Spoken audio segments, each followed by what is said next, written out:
Good day and happiness life mga ka-Life Change, and welcome muli sa ating YouTube channel, Life Change OFW Journey. And this is your host, Leonardo Pulintan, your ka-Life Change. So for today's video, this is the start up, the beginning of being an OFW again. So babalik na tayo sa ating opisina. Marami tayong hahabuling trabaho, magka-catch up tayo ng mga meetings, mga emails, mga documentation, mga office work natin kasi may mga na-pending na trabaho kasi hindi gumana ang ating email.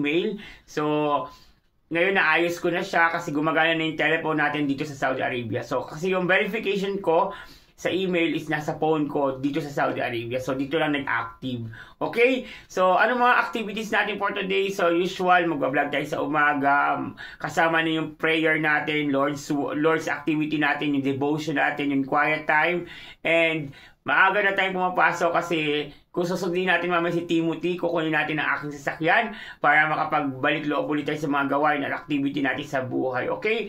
So, maraming mangyayari, maraming magaganap. Samahan nyo ako sa mga bagong episode segment ng Life Change OFW Journey, yung my cooking show. Meron tayong ganyan, di ba? Magluluto ako ng mga, specifically mga niluluto ng OFW na madalian lamang. Okay? And then, magtuturo din tayo sa wais na OFW magnegosyo. Kaya ng mga pinagagawa ko sa Pilipinas na umuwi ako, naging OFW tindero tayo dahil nagbukas tayo ng mga store at nagkaroon tayo ng tinatawag na mga activity, nagtatanim ng halaman, at ano pa, yung mga pangarap natin na dream cafe natin, yung garden cafe, masisimulan na yun very soon dahil may lupa na tayo na pundar, na invest, at maraming activity talaga dahil maraming biyaya ang Panginoon na dapat natin gawin. Dapat isama, maraming salamat din pala dahil nakagawa tayo ng gawain sa Pilipinas, nakapag-attend tayo ng church, at tagumpay ang vacation natin at tagumpay din ang pagbabalik natin dito. So today is the beginning of being an OFW journey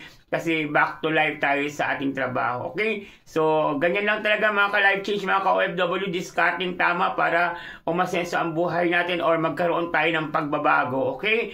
Alam niyo naman, being an OFW is a sacrifice job. Kaya naman yung time natin kailangan lagi natin gamitin ng mahusay. Use your time wisely.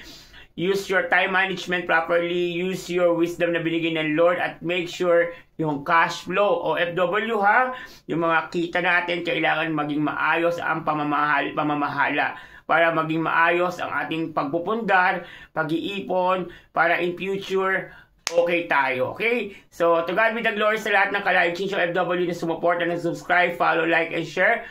Follow nyo na rin ako sa FB Reels, Leonardo Pulintan. Baka naman. Ayan, maraming salamat sa sponsor natin sa Pilipinas sa ating Siomai cooking equipment, like yung sa San Pablo Steel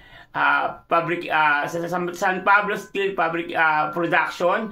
Maraming salamat po. Nagamit ko ng mahusay ang inyong pinadala sa akin. Okay? At kumikitang kabuhayan na siya. Kaya naman mga wise na OFW, magnegosyo tayo. At samahan niyo ako sa mga pag-aaralan pa natin, isa-search natin dito sa Saudi Arabia. Okay? So, keep it up and God bless, happiness life. Don't forget to subscribe. Thank you.